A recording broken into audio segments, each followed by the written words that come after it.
जय मसीह की परमेश्वर के नाम की महिमा हो। आज हम देखेंगे रोकना और अवसर देना। हम सिर्फ 3 ही आयत पढ़ेंगे। मत्ती रचित सुसमाचार उसका 18वां अध्याय की 18वीं, 19वीं और 20वीं आयत। यदि आपके पास बाइबल है तो हमारे साथ खोल लीजिए। मत्ती रचित सुसमाचार उसका 18वां अध्याय की 18वीं, 19वीं और 20वीं आयत। यदि आपके पास बाइबल सोसाइटी ऑफ इंडिया की बाइबल है तो नया नियम के अंदर 30 नंबर पेज पर डायरेक्ट ही आपको मिल जाएगा।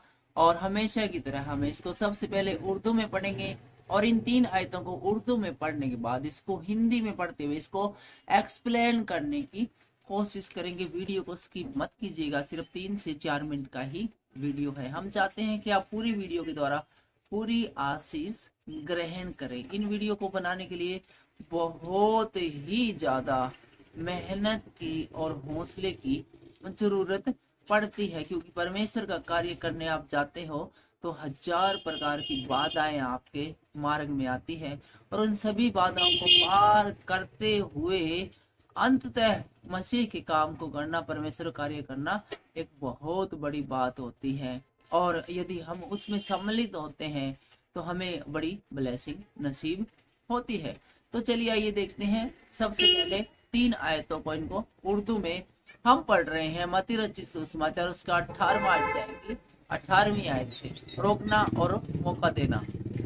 मैं तुमसे सच कहता हूँ कि जो कुछ तुम जमीन पर बांधोगे वो आसमान पर बंधेगा और जो कुछ तुम जमीन पर खोलोगे वो आसमान पर खुलेगा।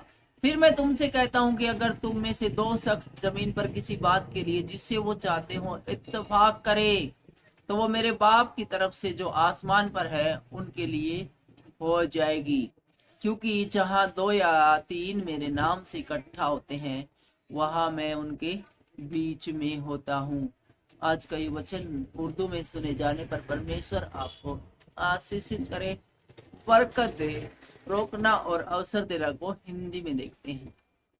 18वीं आयत हिंदी में कहती है, मैं तुमसे सच कहता हूँ कि जो कुछ तुम पृथ्वी पर बांधोगे वह स्वर्ग में बंधेगा और जो कुछ तुम पृथ्वी पर खोलोगे वह स्वर्ग में खोलेगा। यीशु मसीह हमें यहाँ पर बताते हैं कि जैसे जैसे तुम है एक्टिविटी यहाँ पर करते जाओगे, उन सारी एक्टिविटियों का रिकॉर्ड है, लेखा जोखा स्वर्ग के अंदर लिया जाएगा। परमेश्वर के प्रति कितना तुम बढ़ते हो, शैतान की तरफ कितना तुम बढ़ते हो, परमेश्वर की तरफ कितना तुम घटते हो, शैतान की तुम कितना घटते हो, तुम कितना है वो स्वर्ग की ओर बढ़ते हो, जीवन में प्रवेश करने की ओर ऐसे काम करते हो या फिर नरक में की ओर तुम्हारे कदम बढ़ते हैं। इन सारी बातों को आपके लिए है वो तैयार किया जा रहा है। इनका लेखा जोखा लिया जा रहा है, इनका स्कोर है एक तैयार किया जा रहा है।